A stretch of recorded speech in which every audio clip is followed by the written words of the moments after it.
Sweet family, তোমরা সবাই কেমন আছো? আশা করছি সবাই খুব ভালো আছো, আর আমরাও কিন্তু অনেকটা ভালো আছি। তো চলো তোমাদের সকলকে আমার চ্যানেলে স্বাগত জানিয়ে আজকে একটা নতুন ব্লগ স্টার্ট করা যাক। তো আজকে আমি আর মা গেছিলাম একটুখানি কেনাকাটা করতে, আর সেখান থেকেই কিন্তু ঘরের জন্য দেখো জানলা দরজার পর্দা কিনে নিয়ে এসেছি, কারণ কালকেই আমাদের ঘরে ঢোকার ইচ্ছে আছে। আর ঘরে ঢুকলেই তো এই জিনিসগুলো দরকার হবে। দরজারটা আপাতত না লাগলেও জানলাটা কিন্তু ভীষণই প্রয়োজন। তো সেই কারণে আজকে যেহেতু গেলাম নিয়ে এসেছি, কারণ কবে আবার বেরোতে পারবো তার তো কোনো ঠিক ঠিকানা নেই, ওই কারণেই নিয়ে এলাম। যাই হোক, দেখো পরের দিন সকাল সকাল কিন্তু ঘুম থেকে উঠে আমি আর মা লেগে পড়েছি ঘর পরিষ্কার করার কাজে। আজকে একদম সারা দিনের একটা জার্নি আমাদের, পুরো ঘরটাকে পরিষ্কার করতে হবে। ঘরে তো প্রচুর নোংরা হয়েছে, যেহেতু পুরো ঘরে পুট্টিগুলো ঘষেছে, তো পুট্টির সেই ধুলোগুলো রয়েছে, সেই সাথে আরও প্রচুর নোংরা, প্রচুর প্রচুর।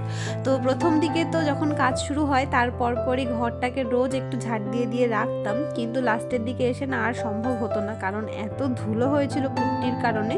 তো সেই ধুলো যদি প্রত্যেক দিন ঝাড় দিতাম, আর আমার তো ডাস্ট অ্যালার্জি আছে ভীষণ, তো আমার ঠান্ডা লেগে যেত। সেই জন্য ভাবলাম যে প্রত্যেক দিন ঠান্ডা লাগিয়ে লাভ নেই, একবারে একদিনে ঠান্ডা লাগাবো। সেই কারণে লাস্টের দিকে এসে আর সেইভাবে ঝাড় দেওয়া হতো না ঘরটা, তাই প্রচুর নোংরা জমে গেছে। তো আজকে আমার আর মার সারা দিন ধরে এই নোংরাগুলোকে পরিষ্কার করতে হবে। আর শুধু ঝাড় দিলে তো চলবে না, ঘর ঝাড় দিতে হবে, সেই সঙ্গে জানলাগুলো পরিষ্কার করতে হবে, পুরো সব জায়গার দেওয়ালগুলোকে মুছতে হবে, কারণ দেওয়ালেও প্রচুর ধুলো জমেছে। তারপরে ঘরটাকে পুরো ধোবো ভেবেছি মোটর চালিয়ে, কারণ শুধু মুছলে না আর মনটা ঠিক শান্তি পাবে না, কারণ যেহেতু এতদিন কাজ করেছে সবাই চটি পড়ে পড়েই ঘরের ভেতরে ঢুকেছে, তো ওই কারণে ঘরটাকে শুধু মুছে দিলে মন থেকে কেমন ঘিন ঘিন করবে। তো সেই কারণে ভেবেছি যে পুরো মোটর চালিয়ে ঘরটাকে একদম ধুয়ে ঝাড় দিয়ে ফেলবো, যাতে কিনা ঘরের সমস্ত নোংরা বাইরে চলে যায়। তো এই যে দেখো, এদিকে আমি আর মা কিন্তু মোটামুটি ঝাড় দিয়ে ফেলেছি, দেওয়ালগুলো প্রায় মোছামুছি হয়ে গেছে। মা আমাকে প্রচুর হেল্প করছে, আমি আর মা দুজনে মিলেই করছি আর কি। তো দেওয়াল টোয়াল মুছে এখন কিন্তু মেঝে পরিষ্কার করতে বসেছি। মা মেঝে থেকে ঘষে ঘষে যে পুট্টিগুলো পড়েছিল সেগুলো তুলে দিচ্ছে, আর আমি সার্ফ জল দিয়ে পুরো মেঝেটাকে ভালো করে ঘষে ঘষে পরিষ্কার করে নিচ্ছি। তারপর মোটর চালিয়ে ধোবো, তারপরে আবার লাইজল দিয়ে মুছবো, তারপরে গিয়ে ঘরটা পরিষ্কার হবে। তো সেই সকাল 10টার সময় আমি আর মা খাওয়া দাওয়া করে সেই যে কাজে লেগেছি, তখন থেকে এই পর্যন্ত কিন্তু এখনও চলছে আমাদের। আর এখন দুপুর হয়ে গেছে আর প্রচণ্ড খিদে পেয়ে গেছে, কি বলবো, কিন্তু খেতেও পারছি না, কারণ একটু কাজ কমপ্লিট করে তারপরেই গিয়ে আমরা একটু রেস্ট নেব, সেই সঙ্গে একটু খাবো, তারপরে আবার কাজে লাগবো।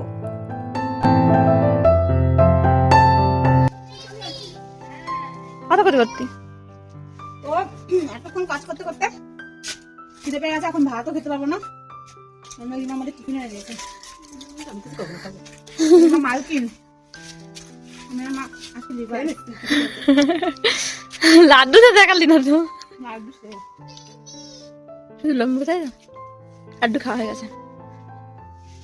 আমি আর মা তো একটু রেস্ট নিয়ে আবারও কাজে লেগে পড়েছিলাম। তার মধ্যেই দেখলাম যে বাবা বাড়িতে চলে এসেছে বাজার থেকে, আর আসার সময় সঙ্গে করে একটা ছেলেকে নিয়ে এসেছে। তো ছেলেটাকে দেখে তো বুঝেই গেলাম যে কেন নিয়ে এসেছে। আসলে আগের ব্লগে তো তোমাদেরকে দেখিয়েছিলাম যে বাবার জন্য আমরা একটা নতুন বাইক কিনেছি, আর এটাও বলেছিলাম যে পুরনো বাইকটা আমরা বিক্রি করে দেবো। তো সেই পুরনো বাইকটাই আজকে বাবা বিক্রি করে দিয়েছে, আর সেটাই নেওয়ার জন্য ছেলেটা এসেছে।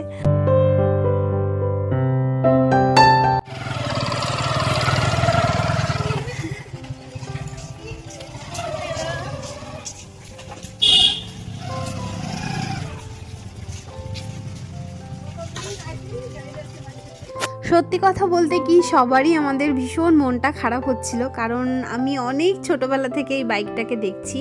আর রিমার তো জন্মের মাত্র কয়েকদিন পরেই বাইকটা কেনা হয়েছিল। পুরো প্রায় 21টা বছর ধরে আমাদের বাড়িতে রয়েছে বাইকটা। তো বাইকটার আওয়াজ আমরা সবাই চিনি, তো যেখান থেকেই বাবা আসুক না কেন, অনেক দূরে থাকতেই আমরা টের পেয়ে যাই গাড়ির আওয়াজ শুনে যে বাবা আসছে। কিন্তু আজকে থেকে আর এই আওয়াজটা আমরা শুনতে পারবো না। তো সত্যিই ভীষণ মনটা খারাপ হচ্ছিল, আর কিন্তু কিছু করার নেই, কারণ ওটা আর শুধু শুধু রেখে কি করব বলো। একটা বাইক তো বাবা কিনেছে, তো ওটা তো আর এখন চালানোর মতো লোক নেই, শুধু শুধু ঘরে পড়ে থাকলে নষ্টই হয়ে যাবে। আর যে কোনো জিনিস ঘরে ফেলে রেখে নষ্ট না করার থেকে বিক্রি করে দেওয়াই ভালো। যদি আরেকজন কেউ থাকতো চালানোর মতো, তাহলে বাবা বলছিল ওটা রেখে দেবে, কিন্তু কেউ তো চালানোর মতো নেই, তাই জন্য বিক্রি করে দিলাম। তো যাই হোক, এখন সন্ধেবেলায় তোমাদেরকে ঘরটা একটু দেখাচ্ছিলাম। দেখো পুরোপুরি কিন্তু পরিষ্কার করা হয়ে গেছে, তবে রান্নাঘরটা এখনো সেইভাবে পরিষ্কার করিনি, কারণ রান্নাঘরের কাজ কিন্তু এখনো কমপ্লিট হয়নি। শুধু রান্নাঘর নয়, তাছাড়াও টুকটাক একটু একটু কাজ বাকি আছে, তবে যেগুলো বাকি আছে সেগুলো ঘরে ঢোকার পরেও করা যাবে, তার কারণ ওগুলোর জন্য খুব একটা ঘর নষ্ট হবে না। তো সেই কারণেই কিন্তু আজকে আমরা ঘরে ঢুকে যাব, কারণ বাইরে যেহেতু ঠান্ডা, তো মাম্মামকে নিয়ে এতদিন তো বাইরেই থাকছিলাম, যদিও বেশিরভাগ শীতকালটাই আমরা বাইরেই কাটিয়েছি। যবে থেকে আমরা ঘরে ঢুকেছি তারপরে আর সেইভাবে ঠান্ডাও পড়েনি, সেইভাবে কুয়াশাও পড়েনি, একটু আধটু পড়তো, কিন্তু বাইরেই আমরা মেইন শীতকালটা কাটিয়েছিলাম। কিন্তু জানো তো, শীতটা আমরা বাইরে বসে কাটালেও একদিক থেকে ভালো হয়েছে যে আমাদেরকে বৃষ্টির জন্য কোনো চিন্তা করতে হয়নি। তার কারণ যদি আমরা গরমকালে ঘরের কাজ শুরু করতাম তাহলে কিন্তু বৃষ্টির জন্য ভীষণ টেনশন করতেই হতো। আর এখন যেমন আমরা নিশ্চিন্তে ঘরের সমস্ত জিনিসপত্র বাইরে নিয়ে উঠোনের মধ্যে থাকতে পারছিলাম, ওই সময় হলে কিন্তু কিছুতেই সব জিনিসপত্র ওইভাবে খোলা আকাশের নিচে রেখে থাকা যেত না, বৃষ্টির টেনশনটা কিন্তু থেকেই যেত। তো সেদিক থেকে ভালোই হয়েছে। শীতেও আমরা খুব একটা যে কষ্ট পেয়েছি তাও নয়, খুব একটা কষ্ট কিন্তু আমাদের হয়নি। যাই হোক, আজকে যেহেতু এই ঘরে আমরা ঘুমাবো বলে ঠিক করেছি, তাই জন্য খাটটা তো ঠিক করতে হবে। তো বাইরে যে দুটো খাট ছিল, বাবা একটা মামাকে ডেকে নিয়ে এসেছে, তো আমরা সবাই মিলে এখন হাতে হাতে করে এই খাট দুটোকেই খুলে আমাদের ঘরে একটা, রিমাদের ঘরে একটা সেট করব। আর কিছুই নেব না, শুধু এই খাটগুলোকেই আপাতত আজকে নিয়ে ঘরে ঘুমাবো। তারপরে বাকি ভারী ভারী সব জিনিসপত্রগুলো কালকে লোক আসবে যখন সকালবেলায় কাজ করতে, ওনাদেরকে নিয়ে ঘরে ঢুকানো হবে। তো এই যে দেখো, এখানে আমার ঘরেটা খাট ঢোকানো হয়েছে। খাটে এখন রাত্রিবেলার মতো বিছানাও করে নিয়েছে। আজকে মশারি টাঙানো যাবে না, কারণ হুকগুলো এখনো লাগানো হয়নি। আর শুধু ঠাকুর ঘরটাই ঢোকানো হয়েছে, বাকি কিছু এই ঘরে এখনো আসেনি। তো যেহেতু অনেক দিন পর আমরা আজকে ঘরে ঢুকছি, 1.5 মাস, তাই না রিমা? ওই কারণে বললাম রিমাকে, রিমাও বললো, মানে দুজনে মিলে প্ল্যানিং করলাম যে তাহলে একটু ঠাকুরকে পুজো করে ঘরে যাব। তো সেই কারণে এই যে এখন ঠাকুরকে পুজো দিচ্ছে। আর ঠাকুর ঘরটাও গোছাতে পারিনি, ভেবেছিলাম একটু ভালো করে পুজো দেবো, কিন্তু হ্যাঁ পুরো রাত 10টা বাজে এখন। ওই কারণে কোনো প্রকারে একটু ঠাকুরকে আজকের মতো দিচ্ছি। তারপরে চলো তাহলে।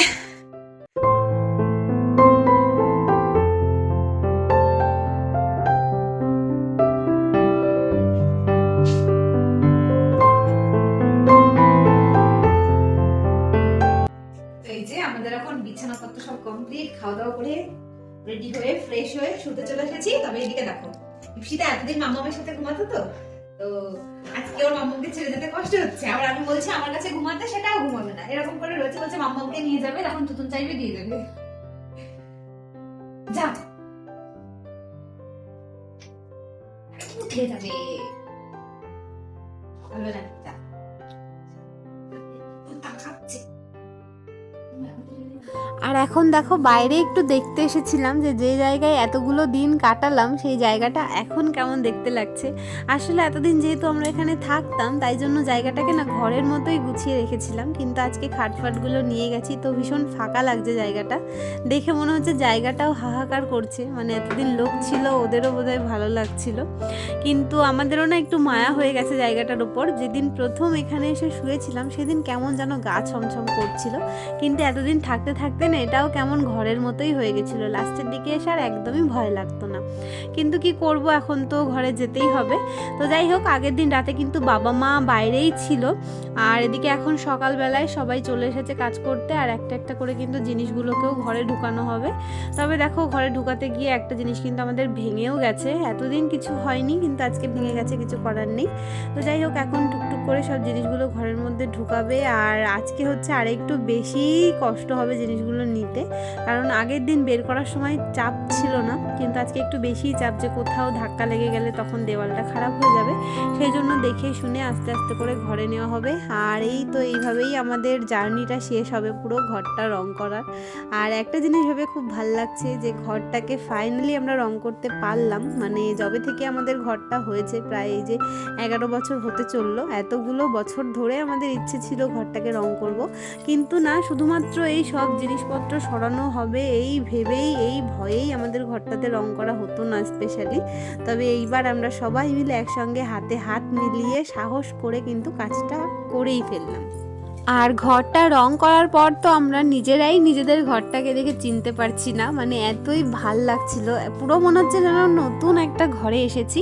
মনেই হচ্ছে না ঘরটাকে দেখে যে এতগুলো বছর আমরা এই ঘরটাতে আগেও কাটিয়েছি। এই যে দেখো এখন আমাদের উঠোনের এই অবস্থা, সকাল সকাল সব জিনিসপত্র নেওয়া হয়েছে ঘরে, দেখতেই পারলে 1.5 মাস পর উঠোনটা সূর্যের মুখ দেখলো। আর এদিকে এই যে রিমা এখন টেবিল ধুচ্ছে বলেছি, ইস। আর এই যে এদিকে জিনিসপত্র, মানে ঘরটা এখন একটু দেখা যাচ্ছে, এতদিন পুরো ঢেকেছিল।